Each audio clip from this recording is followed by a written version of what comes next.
Ladies and gentlemen, my name is Keith Fleming. With me, as always, Joe the Brain. I'm a fan of the New York Football Giants, Mats. This is, again, the smoking hot Daily Fix podcast, Fantasy and Frames Daily Fantasy Podcast, where once again last week, Joe, I don't even know if we can jinx it at this point. Another great week. 7 of the top 30 scores overall. Had a top 2 score at QB, running back, wide receiver. My running backs were so good. I gave you 3 of the top 7, and none of them cost more than $6,000. Hello. We're doing good. A little bit of a down week overall for you, just because you were so all in on the Cardinals. Seahawks. No, I know. The defense was going to be the ones that gave the points. I think they finished second and third in defensive scoring. Ridiculous. But overall, still, your picks are really good. You had Barkley, you had Diggs, which was a huge play. But we're hot right now, man, and it feels good. And I hope we can continue to do it. We are, using the same data and kind of thought process that we always have, but we want to continue to give great picks for the people listening to us. We appreciate all the support, the people that are sharing our tweets, listening to podcasts, watching it stream, all that stuff. Truly, we appreciate it. But before we get into week 6, just want to remind everyone how amazing Fantasy and Frames is. The website, there is all kinds of waiver wire articles, chasing upside. Hey, Joe, I hit a quarterback chasing upside. We actually did good in chasing upside this week. So everything's 2 for 2, right? Yeah. So now what are we, 2 for 12 on the year? I think that's correct, but we're 2 for our last 2. I think that's what counts. There you go. So you need to check out those articles. There's a ton of good podcasts, the Twitter, TikTok, Instagram, Facebook, all that stuff. Again, we appreciate the support, the eyeballs. That helps us out a lot. And the morning show on Sunday, which I haven't been on the last couple. I'm going to be on the one this Sunday. The guys do a wonderful job. It's kind of spearheaded by Nate and Jorge, and then some of the Fantasy and Frames guys, where we take questions, try to help you fill out your lineups and get ready for a full slate of Sunday games. Finally, I do want to just apologize that I sound probably a little congested, a little under the weather, but that wasn't going to stop me from getting with my man, Joe the Brain Mats, and hopefully giving some fire-ass picks for week 7. Having said that, you want to get right into week 7, Joe? Well, rock and roll, man. All right, QBs, my expensive tier. And this is the guy I'm going to have, I'm going to tell you, in probably 90% of my lineups. I am going to give you some other options, but I am all about Joe Burrow versus Atlanta, 6,900. I just mentioned I finally got off the snide in the Chasing Upside article in my selection of Jimmy G last week, who scored 18.98 points. It's the most he scored all year, his highest finish at the position.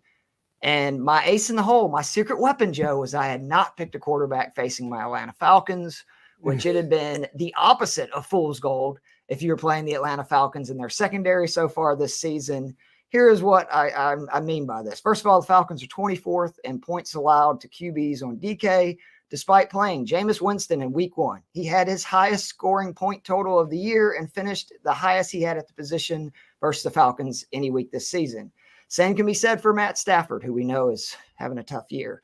Brady and Geno Smith both finished in the top 10 at their position and outscored their average.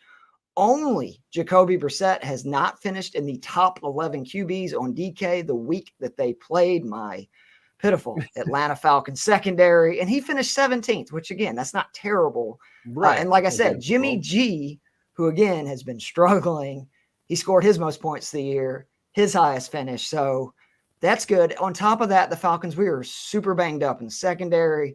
There's potential that A.J. Terrell misses this game. I love Joe Burrow. I love stacking him. If you want to stack him with T. Higgins and Hayden Hurst, if you want to stack him with Jamar Chase and Tyler Boyd, if you want to take any of those combos, throw them in with Burrow. They are going to throw on our Atlanta Falcons, my Atlanta Falcons. That is what happens when you face the Atlanta Falcons. And again, the great thing about the Falcons is they score points each week, making teams not able to just run it. And they actually have to throw. And we're pretty good against the run. So I am very confident. Burrow at 6,900. He kind of looked like he kind of found something late in that game versus New Orleans last week. I think he rides that right into. T. Higgins is back healthy. He played 80% of the snaps after the weird whatever it was the week before, where he was a really late scratch. But love Joe Burrow. My expensive tier 6,900. Yeah, we only wish that game was in Atlanta, because then you'd have the dome as well. That's right, which I apologize. Offline, I told Joe, I've had this theory for a while. Burrow and Chase are unbelievable in domes. They went off last year when I said this. And then, of course, in this game, they both went off for top 5 scorers for the week. And I was like, I should have had both, but that's okay. I did say that on the gambling show with Alan, though, that I love both of them. I went back and listened to that. So I'm picking on the Seattle Seahawks yet again. I'm not being fazed by last week. I think that can primarily be blamed on Cliff Kingsbury and the Cardinals falling apart. Maybe they'll show life again this week with Hopkins back, or maybe this is just all a slow march to doom. But I do not think that is the case with Justin Herbert. So I like Justin Herbert 7,200 against those Seattle Seahawks. And the thing here too is Justin Herbert's coming off his worst game of the year against the Denver Broncos. 0 touchdowns, a pick, only 9.4 points. I like it because hopefully that's going to scare some people off, because again, we're having Seattle coming off their best performance, Herbert coming off of his worst. But the reality is the Denver defense is an entirely different animal than the Seattle secondary. Obviously, Tariq Woolen's playing pretty well. He's getting picks, but this is still a Seattle team that had given up at least a passing score to every quarterback that they faced prior to last week. And they still gave up 100 rushing yards to Kyler Murray, so it wasn't the end of the world there. But yeah, we saw Jared Goff tear this defense apart for 4 touchdowns, 378 yards. Anything Jared Goff can do, I believe Justin Herbert can do. That's just a pet theory of mine. You can say can do better, Joe. I think that's a fair statement. And also, the thing to monitor too is Keenan Allen limited at practice today. He has missed most of this season. Huge for the offense to get him back. Huge. Right. He has not played since week 1. If you've got him and Mike Williams out there, that creates a situation where you can't just put Woolen on one of them and try to shut things down. There's going to be too much firepower. And as we'll see later in the show, I think there's some guys outside of the wide receivers who are going to have productive games this week. Yeah, I love that. Herbert had thrown a touchdown in 36 of his 37 starts. Yeah, 27 straight. And they set the over-under at 1, and people flipped out. And I saw the over was at like 85% in Vegas, as usual. They know, man. And that Denver defense is really good. Like, as much as that team feels like a disaster, one half of them is playing really well. So they're just not broncoing up enough. Going to my median tier, how about Matty Ice? Matt Ryan, 5,300, coming off his best game of the year. He scored 30.2 points versus, again, a pretty good Jags D. And earlier in the year, they've already played the Titans. He scored 22.84 points against the Titans D, threw for 350 yards and 2 touchdowns. So there is a sample there. The Titans secondary has not really been discussed like we have, like the Lions and the Texans run games as being bad. But in 3 of their 5 games, they've had a quarterback and wide receiver finish top 10 that week on DraftKings at their position. Again, I love a double stack here of Ryan with Pittman and Pierce. Pittman has really surged back on after he got injured. I think it was week 2 or 3. Then he had a couple of down games. He's seen 24 targets the last 2 weeks. And I really think Pierce emerging is helping the offense, and obviously Pittman, because the defenses can't just hone in on them. And believe it or not, they kind of found something last week. So particularly if Jonathan Taylor does not play, which there's a chance he may not, I think Ryan's a great play, because we saw what happened. They aired it out 52 times. They were like, okay, we're just going to throw. I think it'll be the same case this week versus Tennessee. And again, if you need reminder about this Tennessee secondary, my man Joe Matz called De'Ami Brown 2 weeks ago for $3,000, and the dude had over 100 yards and 2 touchdowns. So you can get at this Titans secondary. Yeah, I'm with you. That's actually Matt Ryan's actually my low tier guy. Again, we're just sticking with this Titans secondary. We're not afraid. Again, the best edge rusher on the Titans, Harold Landry, he's been out since preseason. He's done for the year already. So if you give, again, Matt Ryan's biggest issue has been when he has not had time. I mean, that's true for most quarterbacks, but it's especially true for a guy who's not mobile like Ryan. When he's getting harassed, when he gets harassed, bad things happen. When he doesn't, you can have weeks like last week. So obviously that's the ceiling, and I don't know that it's much different this week. Like, I'm not saying I'd predict 350 yards, but 300-yard game would not surprise me at all. But my actual mid-tier, going back to the well, even though last week was his kind of like his worst week of the season, I think, as Geno Smith, 5,600 against the Chargers. Again, if I think the Chargers are going to light up the Seahawks, and I do, then Geno's going to have to fling the ball a bit. Now, obviously, I think their game plan is going to be a heavy dose of Ken Walker because the Chargers are terrible stopping the run again. But their pass defense hasn't been that great either. They're banged up in the front seven, so they're not getting the pressure they expected to.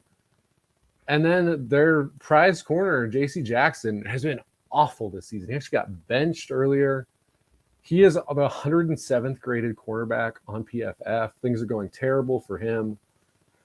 And you need two good corners if you're going to try to stop Seattle because DK and Lockett can both make you pay.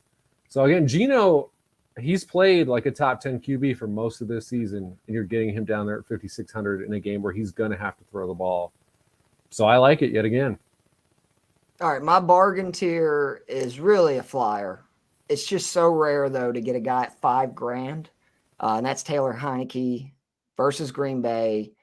And this defense is a mess. I've been telling people for a while now that they can't stop the run, and because of that, they give up points. I mean, look what Zappy did just a few weeks ago against this defense. To where for 5,000, if you're in a big tourney and you're looking for somewhere where I can promise you Taylor Heineke is not going to be high owned. And again, until this Green Bay defense shows me they can stop anybody. The Jets last week, I know this is not helping Heineke's case, but he threw for 125 yards and they scored almost 30 points. I just think Heineke for his career, and this needs to be thought of, last year he had 6 games where he was a top 12 quarterback. So he can put up points. He's shown that. He's not a good quarterback, but he can be a good fantasy quarterback. So he's just somebody to think of in that range. If you want to stack him with Samuel, you want to stack him with, McLaurin, whoever. He does have a good history with both McLaurin and Thomas. So I do like playing that as a flyer for a real cheap play. No, I think it's a good point. Is that while the run game has been the obvious weakness for Green Bay, that wasn't Bailey Zappi like this last week against Cleveland, another very bad defense actually. But he was taking snaps as the starting quarterback in the lead up to last week. He came in right, like unexpectedly having to come in because Hoyer got hurt against Green Bay, and he looked good.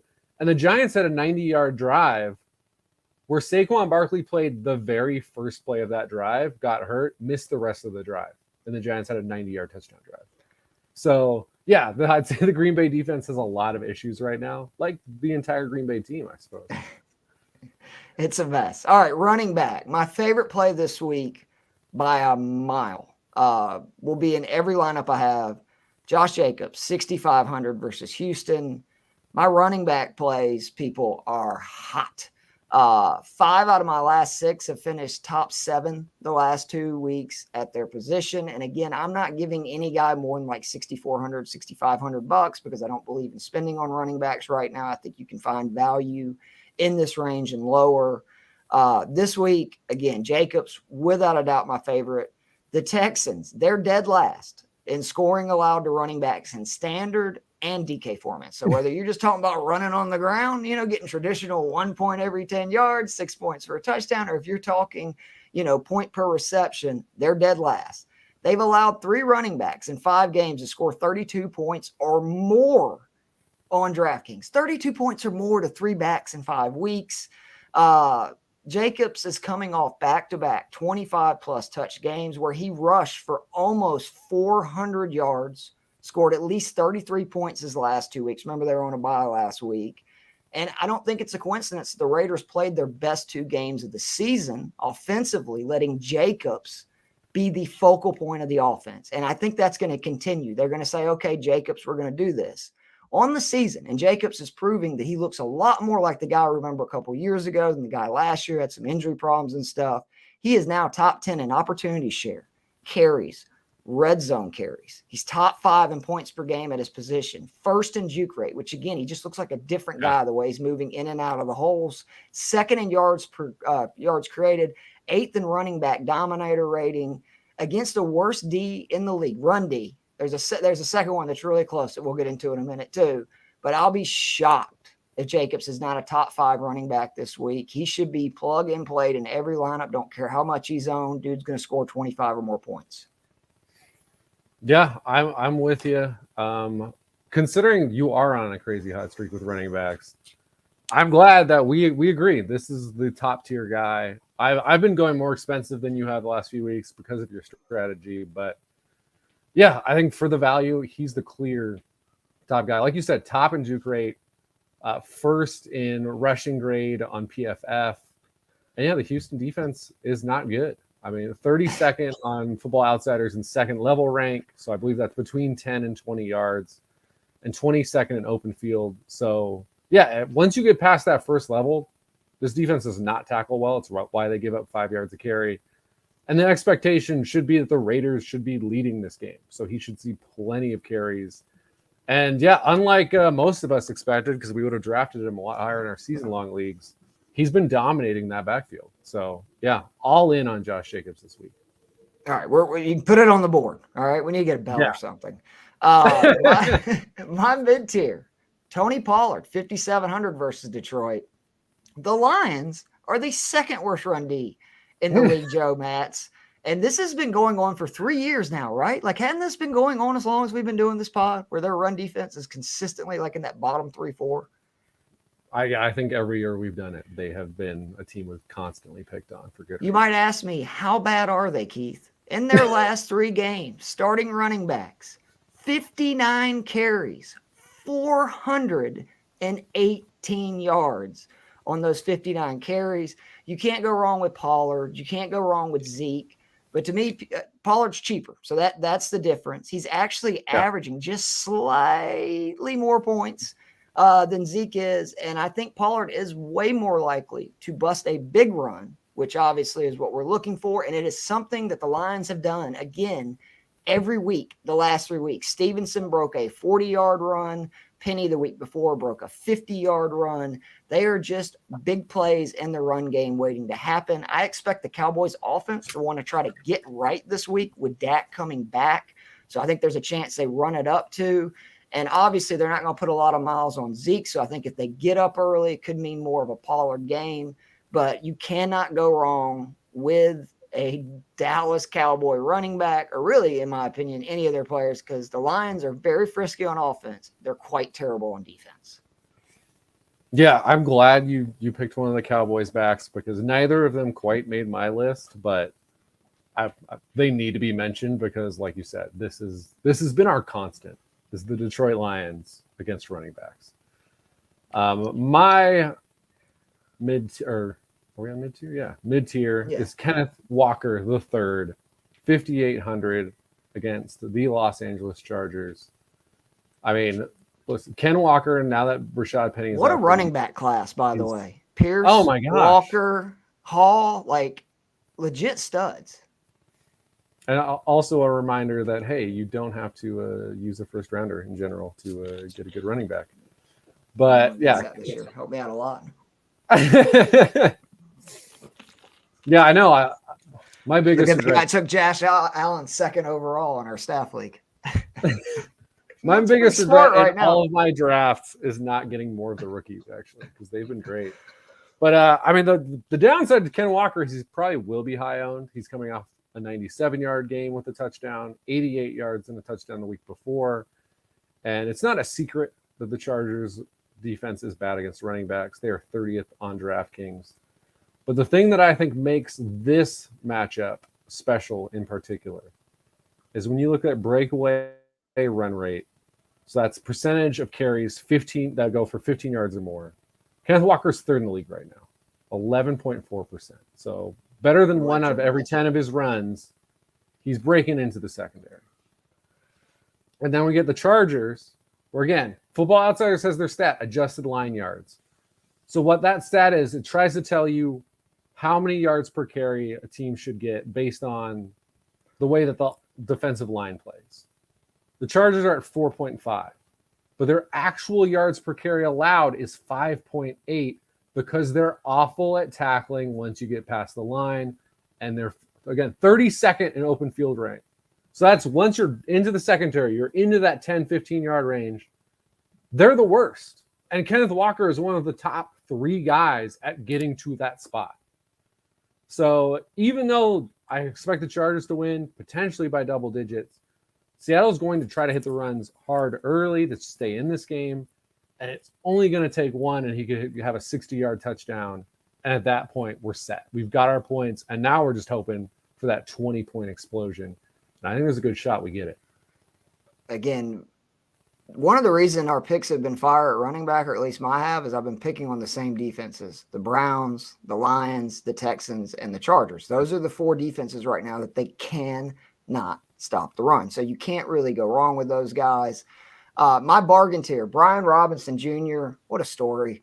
5,500 versus Green Bay, and his first action back from being shot several times before the season starts. It's just ridiculous. He had 17 carries to the combined 7 of Antonio Gibson and J.D. McKissick, meaning that should only increase in his second week back.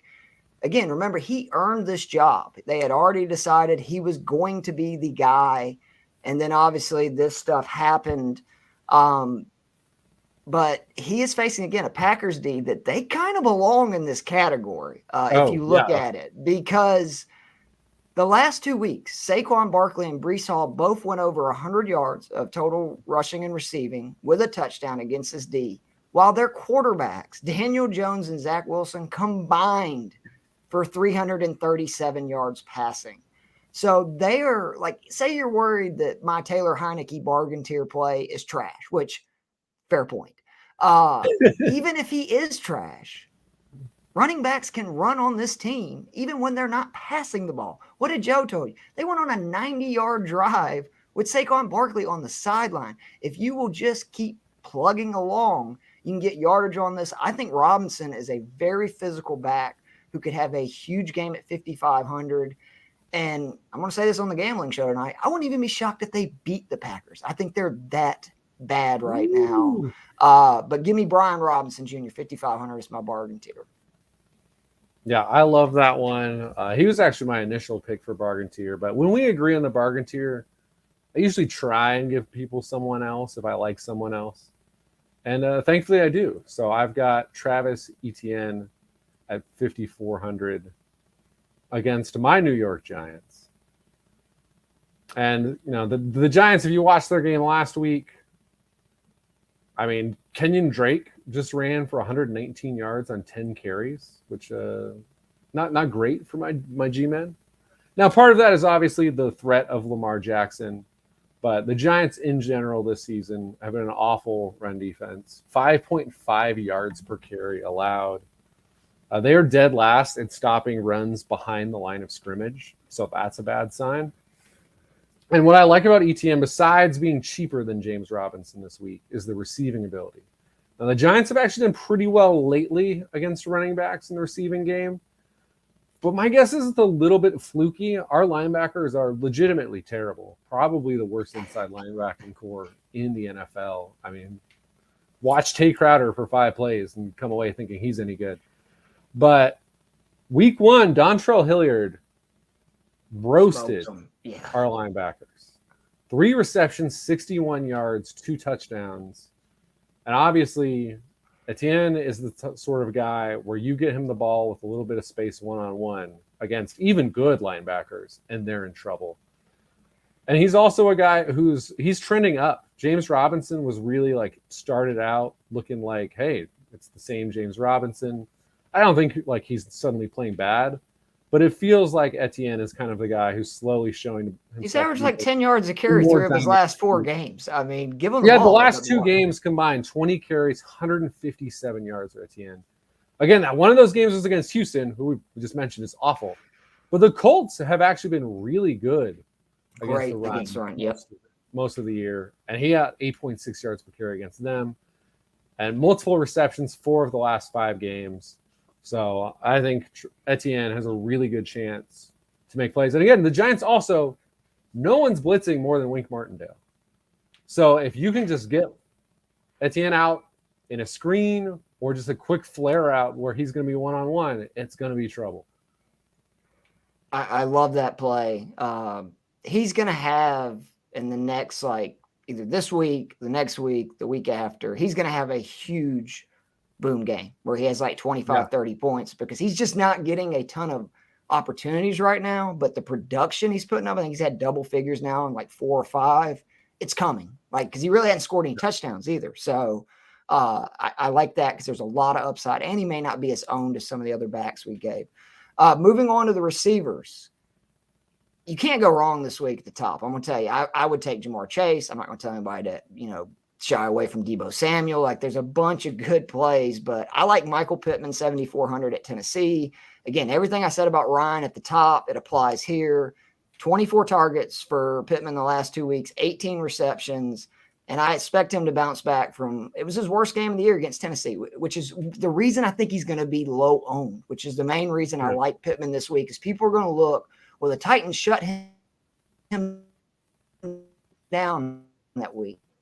The Colts are so huge that Pierce has kind of came into his own as a second receiving option. And I think that's allowing Pittman to not get just smothered with coverage constantly.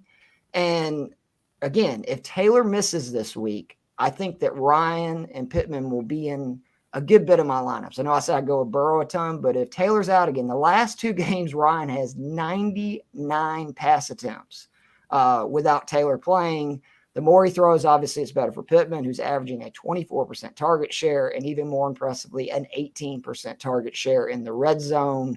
I just think Pittman is, even with Chase and Samuel and the rest of those guys, he's the most consistently targeted of those guys. And therefore, I think his floor is the highest, but he can still also have a big boom game, which he proved just last week. Yeah, I think that's a really good call. Again, we're in on Matt Ryan, and if you're in on Matt Ryan, you are by default in on Michael Pittman. There's no question. My high tier guy, I'm going with CeeDee Lamb, another guy I've picked before, 6,800 against the Detroit Lions. Now, one thing to monitor here, he was limited at practice with a hip injury today. As far as I can tell, it doesn't seem like there's too much question he'll play. But as always, check your lineups. What I love about Lamb, again, the thing we always love is volume. Hasn't played a game this year where he hasn't been targeted fewer than 8 times. He's averaging 10 targets a game. Week 1 against Tampa Bay, which admittedly was the one game Dak played, because Dak Prescott should be back this week. It's the only game he had under 5 receptions. That was just more of a function, though, of the entire offense struggling against a really good Tampa Bay defense. He only had 2 receptions, but again, on 11 targets. It's not that Dak wasn't looking for him. They just weren't connecting. And the thing I especially love about these targets, though, is with Cooper Rush at quarterback, when you're like, all right, we really want to lean on the run game. We don't want Cooper to have to carry us because, if you watched them play the Eagles, if Cooper Rush is trying to carry you, it's bad things happen. Again, still getting those 10 targets a game with Cooper Rush in a super run-oriented offense. As much as some old school fans are like, hey, the Cowboys should just run the ball all the time. Look, you got to pass in the modern NFL. Dak Prescott is a good quarterback. So I think, the ceiling, the floor, it all. How'd that running all the time work against Philly? Yeah, exactly. You set yourself up in 3rd and longs, and then Cooper Rush is throwing picks to everybody. But yeah, again, ceiling, floor, it all gets raised. And obviously, kind of the one problem is he's only got, 2 touchdowns, not terrible, not great. And he hasn't broken 100 yards. Now, he should have against the Giants. He dropped like a 30-yard pass that probably would have been a touchdown. But he's hit 87 and 97. 5 straight games, he's hit at least 50. Hasn't gone under 10 points since week 1. And again, the Detroit Lions, not just bad against the run, giving up the 9th most points to wide receivers. Just pick the Cowboy you like the most, or 2 Cowboys you like the most. Play those guys. That's how bad this Detroit defense is. I saw a stat today. I think it was the last 10 years on EPA per drive allowed by a defense. The only defense worse than the Lions. You say Atlanta Falcons, Joe, you're dead to me. No, it's the Detroit Lions from 2020. We're cool. So the only team worse than the Detroit Lions now is the Detroit Lions from 2 years ago in the last decade. So we have been picking on them every year. Exactly. Lamb is my expensive flex. So let me just go ahead and get into this too. Add a little bit to you. This is how much we like Lamb. The Lions D, again, really bad. They're giving up at least 27 points in every game this season, averaging over 30 points per game against. And then again, if you want to talk about wide receivers, number one, or actually, let's just go over wide receivers versus the secondary. Jacoby Myers with a rookie quarterback, 100 yards and a score. Metcalf and Lockett, 13 receptions, 230 plus yards. A.J. Brown had 10 receptions, 150 yards. The trio, the immortal trio of Curtis Samuel, Josh Dotson, Terry McLaurin with Carson Wentz as quarterback, 15 passes for over 200 yards and 2 scores. And yes, they did slow down Justin Jefferson. They deserve credit for that. But in that game, Osborne and Thielen combined for 11 receptions for 140 yards and 2 scores. And I just think Dallas is going to want to get Dak back. They want to get that swagger back. And this is such a good matchup for them, which means I think that they're going to throw it. Even if they get up, they're going to want Dak to get comfortable. And the great thing is if Schultz doesn't play, who's he really going to throw the ball to? I mean, I guess you could say Gallup. I know that's Jorge's guy. But really, Lamb is the only guy in this offense that Dak has had that kind of chemistry with. If Schultz does not play again this week, again, he scored 16.5 points per game every week since week 1. And obviously, Dallas should be throwing more with Dak back. So completely co-sign. That's why he is also my expensive tier flex. Moving on to the median tier receiver, Allen Lazard, 6,100 at Washington. He was a good play for me last week. He's quietly became that solid guy in a bunch of lineups that I have that I'm winning money in. And it's because of how consistent he is in this price range. He's been in that 57 to like 6,100 range for 4 weeks. And all he does each week is score 13.5 to about 19 points. He scored 13.5 points or more in 4 straight, scored in 4 of his 5 games played, because remember, he missed week 1. He's seen 25 targets the last 3 weeks after seeing only 9 his first 2. He currently has a 19% target share, and this is what I love, 25% target share in the red zone. That's why he's scoring basically every week. And then Washington, they played 3 straight teams who have thrown the ball 27 times or fewer. And that has a lot to do with why their current rank versus wide receiver is 23rd to quarterbacks, 26 to wide receivers. I think it should be worse because, again, they faced Cooper Rush, Ryan Tannehill, and Justin Fields the last 3 weeks. Let's go over some of the receivers that have had a great game versus this secondary. Pettis and Mooney for the Bears. Mooney, who I dropped because I thought he was dead. They had 11 receptions, 150 yards and a score. Devontae Smith and A.J. Brown, 13 receptions, 255 yards, 2 scores. CeeDee Lamb, who we mentioned, 6 receptions, 97 yards and a score. Amon St. Brown, 9 receptions, 116 yards, 2 scores. Finally, Kirk and Zay Jones in week 1, 12 receptions, 172 yards. The great thing is very similar to last week with Jacoby Myers. Lazard is the only wide receiver that Rodgers is seriously comfortable with. It would not shock me if Dobbs has a good game this week. I know a lot of people are going to be on Dobbs. I would rather spend the extra money on Lazard, who I know is going to be the target guy. Lazard's a big play guy. Don't forget that. I know their offense hasn't been a big play guy or big plays this year, but he is. I think this is easily the game that he breaks into the 20s. But worst case, I think his floor, again, is in that 13.5 to 17-point range, which for 6,100, I'll take all day long because it's that range. If you look at the other receivers, they're very boom or bust, where this guy, every week I'm getting the points, and especially in smaller fields, I'm going to cash. Yeah, I like the Lazard pick a lot. I think it's not a great secondary that they're facing in Washington. And we're being kind. Yeah. They're the Detroit Lions and Houston Texans of secondary. Yeah, fifth most fantasy points allowed to wide receivers on the outside. And again, listen to the last 3 QBs they faced. It's unbelievable. It should be worse. It should be. Washington is a disaster, which is why Green Bay will probably actually have a get-right game. And if they do... I think we said that, though, against the Giants and the Jets, too, did we not? I mean, yeah, but the Giants and Jets have also beaten teams besides Green Bay. Whereas who thought the Jets were going to go into Lambeau and win last week? Oh, I'm not saying I predicted it or anything, but I'm just saying the Packers are trash right now. We'll see. I'm not going to say they're going to get right against anybody. I just know for a fact that they're going to be able to throw on this team, but they're going to stop them. If this isn't their get right game, then there's no getting right. Oh, they're done. Yeah. But if it is the get right game, I absolutely expect Alan Lazard to be part of that. And I hope he is, because he's on one of my fantasy teams that really could use a win. My mid-tier, again, I sometimes I hate pod at this point, Joe. He really is. Tyler Lockett, 5,800 against the Chargers. Yeah, Chargers. Which, yeah, now again, J.C. Jackson has been a disaster at corner.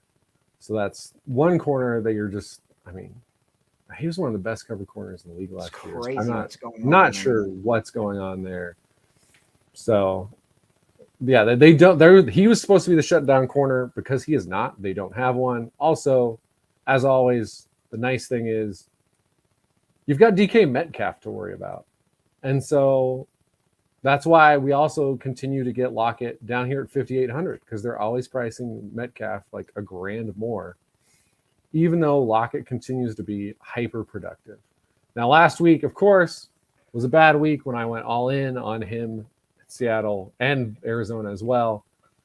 But again, the 4 weeks prior, he's hit at least 14 points every week, at least 5 receptions, at least 76 yards, had a 22 and a 30-point game. Those games were against San Francisco and New Orleans. And that was San Francisco in week 2. That wasn't the banged up, everyone the MASH unit that they're running out now. That was the elite San Francisco defense. Was that a subtle dig at my Falcons win Sunday, Joe? All I'm saying is Marcus Mariota is not completing 95% of his passes against a normal defense. Bears the way we look Sunday, Joe. Come on. And again, I picked Justin Herbert. He will not be the last Charger I talk about today. I expect the Chargers to light up this. It'll be a good shootout game, right? Where you got a lot of guys. And if I'm wrong about this, then I'm just going to abandon Seattle forever. If they do me 2 weeks in a row where their defense plays great and the offense doesn't do anything. But based on the season they've had thus far, I would be very surprised if that happens. So yeah, give me multiple guys from this game, both teams. Give me that shootout. Tyler Lockett, I love at that price point too. Do you have Eckler as your expensive tier flex? Yeah. Okay. Because I was going to just say that if he wasn't one of our plays, I will mention him, even though I don't go with expensive running backs. Because part of me wanted to take Saquon, but I was like, you know what? No. I'm taking Saquon too much. And the receptions Eckler's getting right now, it's cheating. I mean, he's back to where he was a couple years ago, where it's just ridiculous. I mean, spoiler alert, 16 targets last week. He's what the hell? And I think Allen coming back actually helps him. I know he's not going to get as many targets, but it should open up the. So I mean, he's scoring touchdowns, and that'll get easier, I think, because the offense is supposed to be better with Keenan Allen. All right, my bargain tier going back against the crappy Titans secondary. Give me Alec Pierce, 4,600 versus Tennessee. He scored double figures in 3 straight, gone over 80 yards in 2 of 3. The big thing, he's seen 22 targets over the last 3 games. Only Michael Pittman has seen more.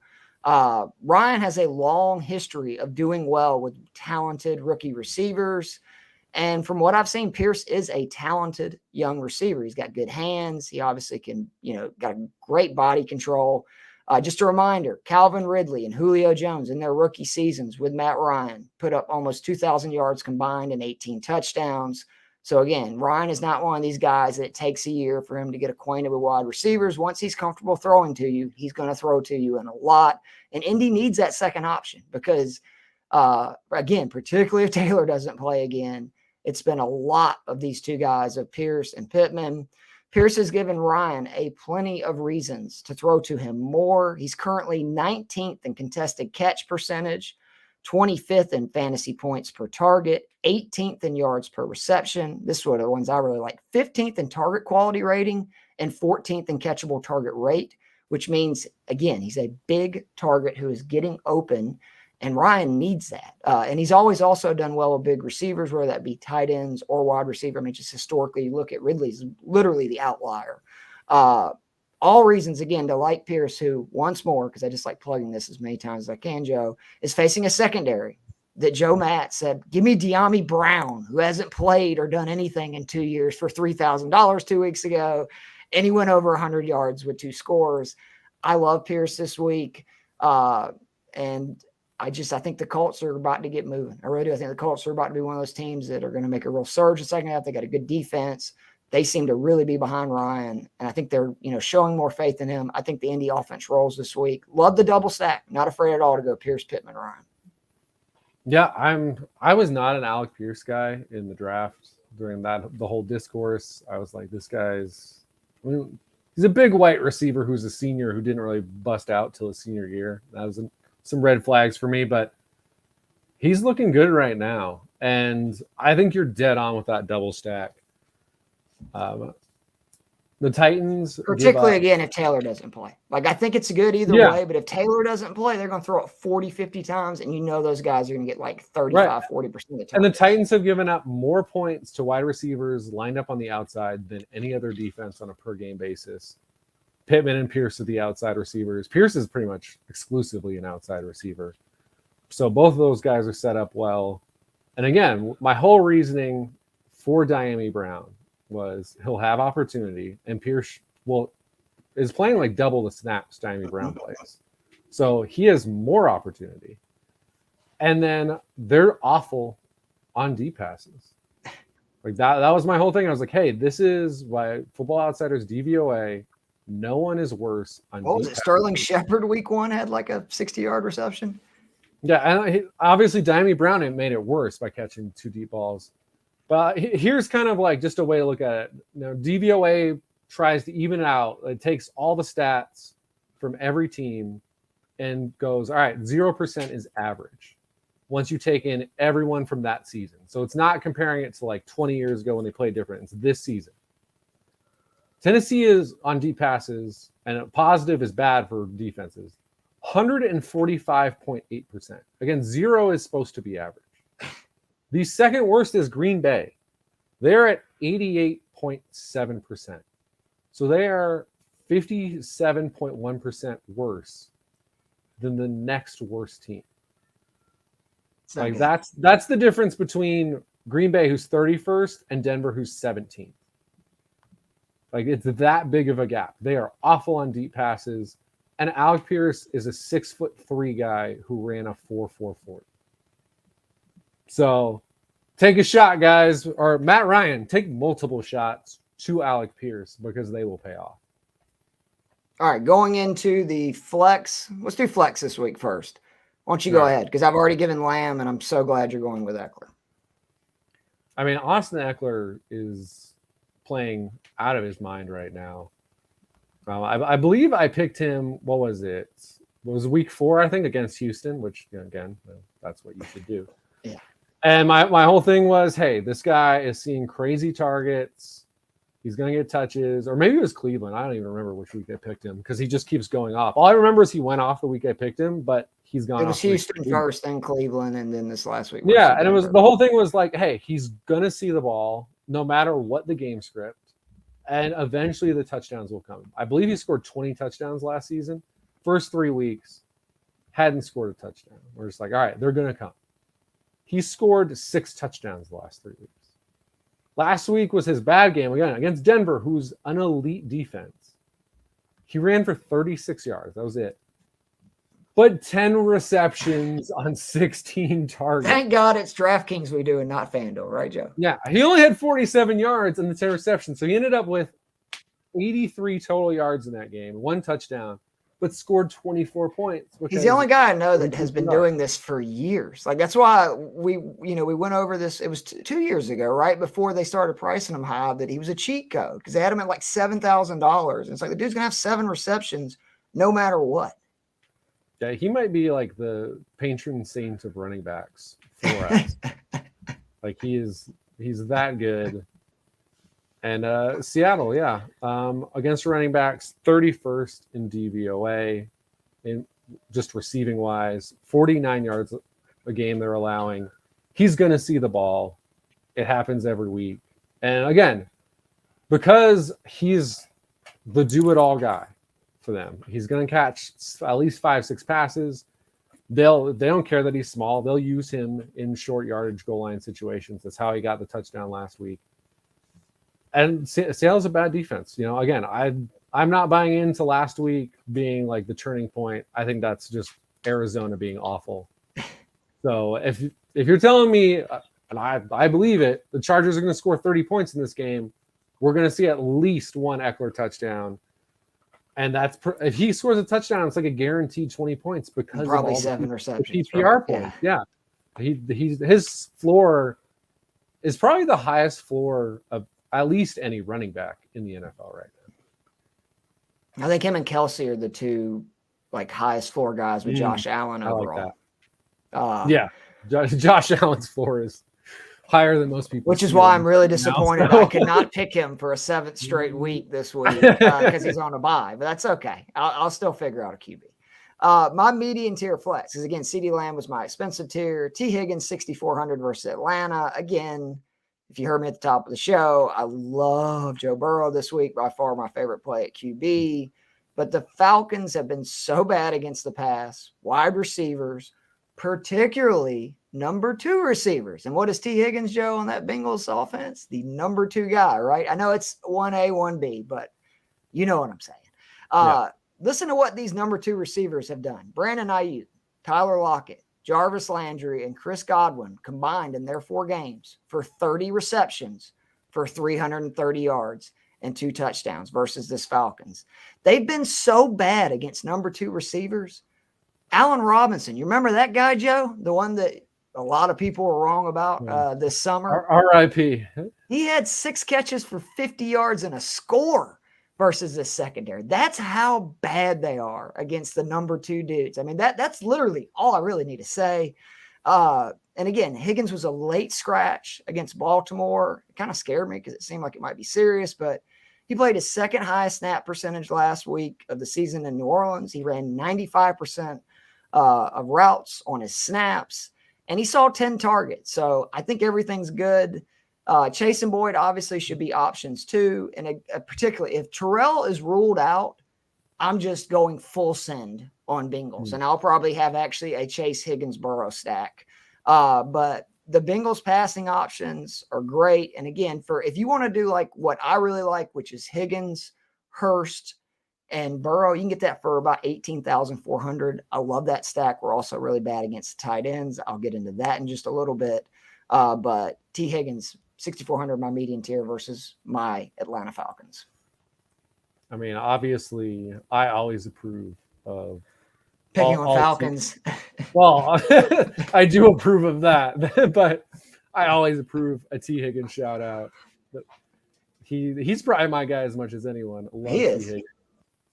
Another guy that we love is Chris Godwin, and he is 6,300 against the Carolina Panthers. One of the beautiful things for fantasy this year with the Tampa Bay Buccaneers is even though they haven't scored a lot of points, which hopefully will turn around at some point here, what we can count on them to do is pass a lot because they are awful at running the ball. They are completely ineffective doing it. Leonard Fournette, I think, is averaging like 3 yards a carry. So they have to pass a lot every single week, even against a team like Carolina, where you'd think, oh, they'll just run the clock out. They're going to have to pass the ball to move the ball.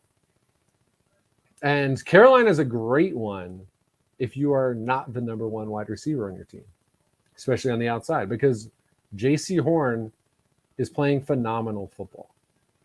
Like I feel like it's been forgotten. I honestly forgot. Didn't he coming about off an injury too? Didn't he like tear his ACL or something like last year? Yeah, he missed most of last season. I didn't even realize how well he was playing. I was he's making really good. I was watching Patrick Surtain playing. I was like, imagine taking another corner ahead of him. And my brother was like, Jason Horn's giving up like 15 yards. And I was like, what? He is Joe Horn's son too, right? Yes, he is, which is another thing I keep forgetting about. But he missed last week. This week, he started practicing on a limited basis, so he may be a go. But if he is a go, he will most likely be manned up on Mike Evans. Per Football Outsiders, they're giving up as many yards to number 2 wide receivers as number 1 wide receivers. Again, because J.C. Horn will be on the number 1 wide receiver. The rest of the Carolina cornerback group is very much not J.C. Horn. These guys are mediocre at best. We're talking about, C.J. Henderson, who a high draft pick that has not worked out great. He is 90th in coverage grade.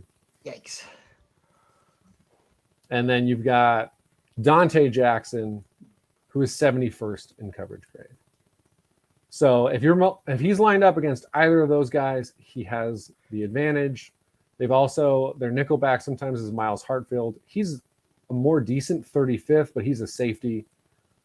So again, Chris Godwin lined up against those guys. I'm feeling good. And again, Chris Godwin is still Chris Godwin. He's coming off that injury, but he's 19th in target rate across the NFL among wide receivers, 27%. Tom Brady is not shying away from him. So, yeah, again, I think they're going to move the ball against this defense, but they're going to have to pass because they just can't run the ball. And when Mike Evans has the tougher matchup, that means Chris Godwin eats. Real quick, do you like Russell Gage a little bit this week too then? Oh, I think Russell Gage is also a very reasonable play. Like I know on Football Outsiders. A cheap play, yeah. Yeah, on Football Outsiders, when you go by like DVOA, so that's factoring in like yardage and touchdowns given up, that this Carolina defense comes out very good against number 1 wide receivers. They're 9th. And then you go through the rest, 21st against number 2s, 25th against other receivers, 23rd against tight ends, and 25th against running backs in the pass game. Yeah. So they are literally only good because of J.C. Horn. The rest of the defense is not. I mean, Brian Burns is good at rushing the passer, but the rest of the back end of that defense is bad. Awesome. All right, bargain tier. I've got Kenyon Drake in there as well, 5,100. You mentioned him, right? I would probably move him to running back. He would not be somebody that I would start as a flex. But the reason I have this here is Gus Edwards, 4,000. If he is cleared, to have a guy at 4,000 who's good, is really good. And the Ravens, they need somebody to run the ball other than Lamar. Dobbins does not look healthy. His knee tightened up last week. Kenyon Drake had a great game, but he's limited in what he can do. They have used Gus Edwards for years as this guy. He's always that plug and play dude. So if he is cleared, I'll roll the dice with him for 4,000 versus this Browns D 1,000,000 times out of 1,000,000. Here's why. Over the last 3 games versus Atlanta without Patterson for the entire second half, against the Chargers and the Pats without Damian Harris. And again, Ramondre Stevenson's a great running back, not saying that. But again, 2 teams missing their starting running backs. They gave up 74 rush attempts, 486 yards, and 6 touchdowns in the last 3 games. That's 28.2 points per game without even factoring in receptions or receiving yards. Holy smokes. So you probably need to have a Baltimore running back. I'm even thinking about if they're that bad against the run, maybe Lamar is actually the expensive tier QB this week. He might run for 1,000 yards, but seriously, Gus Edwards at 4,000, if he's cleared, you could have a guy score 20 points for 4,000. That's huge. It's not 20 points for 3,000 like Joe Matz, the brain with De'Ami Brown, but it's a good play. But I don't trust Dobbins because of the knee stuff, but I love Drake at 5,100. I'd move him at a running back position. But if I had Edwards at 4,000, I'd plug him in my flex, play 2 of those other backs we've already talked about, and roll with it. Yeah, I like it. I mean, 486 yards, Joe, last 3 games. That defense is bad. 6 touchdowns. It's really bad. 486 yards and 6 touchdowns. Holy shit. Woo! For my low tier, I always feel weird when I keep picking Giants because I'm like, we're winning, but we're not really lighting up the scoreboard. But Wan'Dale Robinson was down at 4,600 against the Jags. And this one's pretty simple in that Kadarius Toney is probably not going to play again this week. And any week Kadarius Toney does not play, that means Wan'Dale Robinson is, by leaps and bounds, the most dynamic receiver in this Giants offense. Obviously, we're not counting Saquon when we say that, but now he hasn't seen the field a lot. He got hurt in the first quarter of his first game, and then he came back last week, and he was on a limited snap count. But in that limited snap count, 3 receptions on 4 targets, 37 yards, and a touchdown. And it was a schemed touchdown. They designed a play in the red zone to get him the ball, and he scored. This coaching staff, when you look at the receivers we've had running out there this year, they're extremely good at designing plays. I mean, they're getting Daniel Bellinger multiple touchdowns, who was a 5th-round tight end, and who's a rookie. And rookie tight ends they're usually not even productive, especially if they're 5th-rounders. So they're designing stuff for you. You're going to be put in a good spot to succeed. So I think his snap percentage is going to jump a lot this week. I don't know exactly where it ends up, but if he just plays 50% of the snaps, on those snaps, he will be the number 1 wide receiver. Again, very limited number of snaps, a small sample size, but his target rate right now is 36% when he runs a route. That's crazy. Now, that probably won't stay there, although I guess it could because, again, the rest of the receivers are bad. But I'm just thinking 4,600, this is a guy who scored 10-plus points last week in a game where he played 23% of the offensive snaps. So if he plays 50%, there's a good chance 10 is the floor, and we could potentially be hitting 20 points if he plays the majority of the snaps. So, yeah, right now, and if your season-long leagues, if you need wide receiver help, there's a good chance you can pick him up, and he's a good, buy low candidate before he has a couple good games and someone else is benefiting from it. I like it. And again, just the ball, they drafted him for a reason earlier than everybody expected. So yeah, this is a guy who put up 1,300 yards in SEC last year. He wasn't. Yeah, he's not some small school receiver who got lucky. Like he lit up Minnie Mouse or whatever, Mighty Mouse. Yeah. All right, let's try to cruise through these tight ends because I've gotten talking way too much, being excited about all these running backs and the Cleveland Browns giving up 486 yards over the last 3 weeks. Expensive tier. I pivoted. I was going to go Kyle Pitts, 4,300, because he scored a touchdown. I was freaking pissed. The first week I didn't have him in my lineup. He scored. I'm going to Kelsey. The more I think about it, Kelsey should be in your lineup every week. He's 8,000 over the last 3 weeks. Only Austin Eckler, Josh Jacobs, and Derrick Henry have scored more points per game than Travis Kelsey. In fact, there isn't a wide receiver until Tyreek Hill, who is averaging a full 2 points less per game in that range. The next wide receiver is all the way down at 22 points per game. He's 700 more than Kelsey. Keep rolling with Kelsey. Niners are not the defense they were. As much as I want to take credit for that Falcons beat down, a lot of that's their defense is just shredded. Kelsey at 8,000, thanks to my good friend Daniel for getting me back on track for that. Because, again, when the guy's 4th in points per game the last 3 weeks, and he's 8,000, and Henry's $200 more, and he's not even a point more per game, he's a great play. There's your flex. Yeah, can't go wrong with Kelsey. Likewise, can't go wrong with Mark Andrews. Now, he was a non-participant in practice today, so another thing to monitor. But it's simple. He's the number 1 target in this offense easily.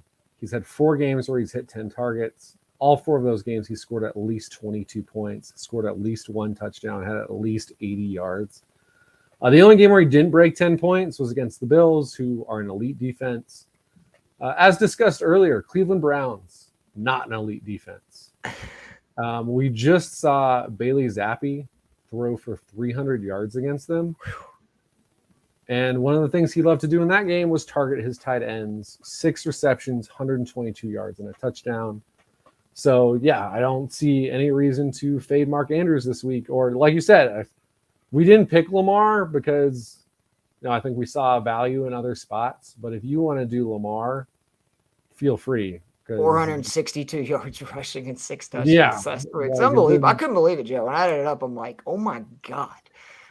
My median tier tight end, Hayden Hurst, 3,900 versus Atlanta. Again, I'm going against this Falcons secondary. Hurst has quietly seen 14 targets over his last 3 games. He's caught 12 passes, scored double figures in 2 of 3.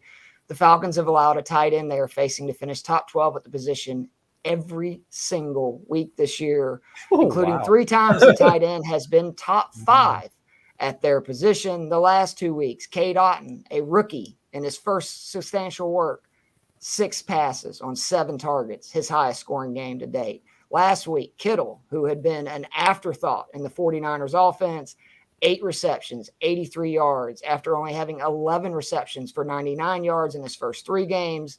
Falcons are bad against tight ends. And as I mentioned above, love the Burrow, Hurst, Higgins stack. It's like 18,700. I think it's got a chance to be a real boom, and you can spend a lot of money elsewhere. Man, that top 10 every single week stat is it's pretty bad. Wow. Yeah, I really kept up with that this year, and it has helped me a lot with my picks. I'm just every week looking on DraftKings what teams are giving up. Like, what's the top 10 guys in DraftKings scoring at every position and keeping up? And it is amazing. The same defenses in the same, against certain positions, right, just every week are in the top 10, top 12. And if you get a good matchup against that, it's full send for me now. I don't even hesitate. So the matchup I'm loving this week in the mid-tier is Gerald Everett. Now, again, I seem to just be picking a bunch of questionable guys because he didn't practice today. I would keep in mind they played on Monday, so I'm less worried currently about him missing practice today. It listed as an illness, so I'm guessing he'll be fine. He is 5th in targets this year among tight ends, 6th in routes run, 8th in red zone targets. 4 of the last 5 games, he's seen at least 6 targets. He's had 3 games with 13 or more points, averaging 9.7 on the year. So he has been one of the better, constantly low to mid-tier tight ends this year, which I've appreciated in one of my leagues because I really needed some tight end help. And Seattle, quite bad against tight ends. They've had 4 games where they've given up 6 receptions. They've had 2 games where they've given up over 100 yards, another 2 where they gave up at least 70, 4 touchdowns allowed. If people remember TJ Hawkinson against the Seattle defense. He's still scoring points from week 4, I think. Yeah, right? Granted, everyone else was kind of hurt that week. So, I don't know that. Should make it harder for him to go off, though, if everyone else Yeah, it hurt. should. So, will Gerald Everett see as many targets as TJ Hawkinson did? Probably not. Hawkinson saw, I believe, 12 targets in that game. But again, he's seen at least 6 for the last 5 games. And yeah, Hawkinson went for 179 and 2 touchdowns. This was also the best yardage game that Pitts has had this year was against the Seattle Seahawks. So yeah, I also love that unlike Mike Williams or Keenan Allen, if you play either of them, or even Austin Eckler, because we've said before, you can pair Eckler with Herbert. Everett gives you the cheap option to pair with. Right. Herbert, and I think and a very productive one. And yeah, you can easily add a Mike like if Keenan Allen doesn't play, you could do a Mike Williams or an Austin Eckler one easily with Everett and just go all in on those guys. All right, my bargain tier real quick. Greg, and I'll butcher this name. Greg Delochi? How do you say it, Joe? You don't know. I actually don't know. I don't think I've ever. He's 2,500 versus the Jets. He had a great hello world moment in his first real action Monday. The rookie from UCLA put up 12.4 points on 3 targets. Big thing to me. Saw a 65% snap share in his first action. He ran 20 routes. I'd be shocked if they don't try to expand on that role, considering the Broncos' offense is garbage. It's hot garbage. They need anything to help them move the ball, especially with Javonte Williams being out. The Jets have at times struggled with tight ends, including last week, giving up 10 receptions for 90 yards to Ryan Tanyan. It's just very rare you get a guy for 2,500. I think has some real boom potential. I mean, he showed he's got some talent. I like him as my bargain tier tight end. Yeah, I am likewise going with a rookie tight end for my bargain tier, and it's Cade Otton, 2,700 for Tampa Bay against Carolina. This is dependent on Cameron Brate missing the game. It looks like he probably will. He suffered a neck injury last week. Monitor that to be sure, but when we saw him leave the game early before, Otton against the Falcons, 6 receptions and 7 targets, 43 yards. Again, Tom Brady is passing all over the place. He's thrown at least 40 passes in 4 straight games because, again, they cannot run the ball. So as long as he's the lone tight end, I think he's seeing 6 or 7 targets. And that means you're going to get at least decent numbers for a guy that's below 3,000. And if he gets a score, then you've hit it big. So, yeah, I think both of those guys, if you're looking to really save money to spend elsewhere, look at those 2 tight ends. Real quickly, too, because we mentioned Ryan and how much we like the Colts. Mo Alley-Cox had 20 points versus Titans defense week 2. He's like 3,200. That's one other guy that I would consider. All right, Joe, real quickly on the defenses. I'm going to go expensive tier Denver. As we talked about, their defense is really good. I think the Jets are frisky, but I haven't seen anything from Zach Wilson yet that has me like, oh, my God. And Breece Hall's really good, but I think Denver is going to get after them. My median tier is Indy, who, again, their defense has been very good against the run. So if Tannehill can't throw on them, which he did in week 2, I think they're a really good matchup. And then again, I think Green Bay's offense is a mess. Give me Washington 2,500 until Green Bay shows me something. I'm going to take a defense against them every week. Jets really helped me in a couple of lineups. Who you got? I mean, again, we always advocate not spending a lot on your defense, but I mean, Tampa Bay against Carolina, it's 3,900. I don't really understand why Dallas is more expensive because of the Detroit offense, with the lone exception against New England. And I think Belichick just has Goff's number. The Detroit offense has been good, so I don't know why anyone would do that. Carolina's offense has been atrocious, as anyone who's seen a highlight of the Carolina game could tell you. So Tampa Bay, even though 3,900, I'm probably not going to be spending that money. So then going down, I guess my mid-tier would probably be your high tier. And I think realistically, this probably should be your high tier because, again, don't spend a lot of money. And that would be Denver against the Jets because I'm with you. Zach Wilson is kind of the one thing I don't trust about this Jets team. I think otherwise it's a really talented team. He looks sketchy. But my favorite play is actually from that same game. And it's the Jets defense against Denver. Because the Jets defense looks good. I mean, they just shut down Green Bay. And not just, the Green Bay passing game has been a little wonky. They've been able to run the ball really effectively. They could not against this Jets defense. And Denver is a mess, as we've seen. What's his name? Quentin Williams, right, has been just like out of his mind. The D tackle for the Jets. Russell Wilson will take sacks. You're going to get sack points. That's guaranteed. Yeah, we love to say spend as little as money possible. Last week, it was Carolina. What'd they give us? 9-10 points? And that was 2,400. So I'm with you. Play, whether you want to bet on the team that stopped Green Bay last week or you want to bet on the team that's playing Green Bay this week. I like our low tier plays the most.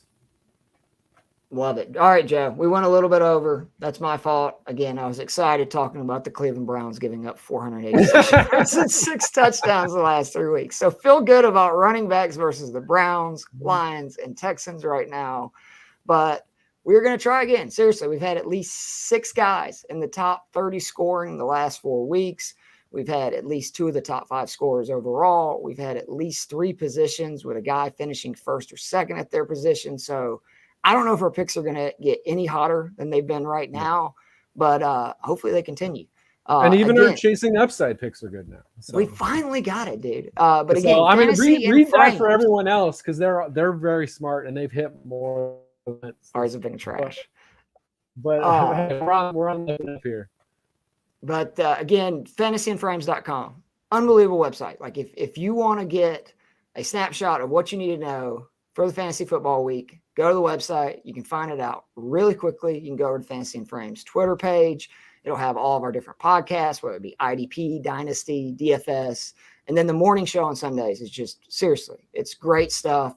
I love how it's kind of morphed into, we get so many people now that are asking questions, which we love, that we try to go through game by game. But I love that. I mean, that's what people are looking for. And at least I know I am on Sunday morning is, hey, who do I start? So the constant question.